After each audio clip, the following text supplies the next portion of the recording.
ভালো করে মেখে আধা ঘন্টা রাখার পর কড়াইতে তেল দিয়ে তেল গরম হয়ে গেলে একে একে দিয়ে দেবো বড়া।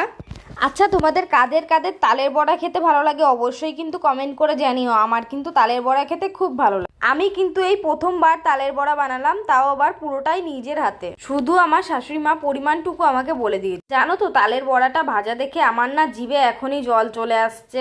মনে হচ্ছে আবার তালের বড়া খাই। এইখানে বড়া তো ভাজা কমপ্লিট, এবার একে একে বড়াগুলো নামিয়ে নেব। তোমরা কারা কারা বড়া বানালে এরকম আমাকে কিন্তু অবশ্যই কমেন্ট করে জানিও।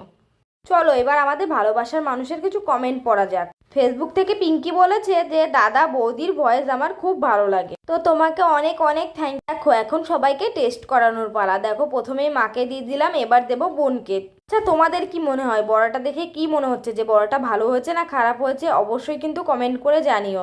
এইবার দেবো বরমশাই। আজকের ভিডিওটা এই পর্যন্ত। এই ভিডিওটা ভালো লাগলে লাইক কমেন্ট শেয়ার করতে ভুলো না। আজকের মতো টাটা।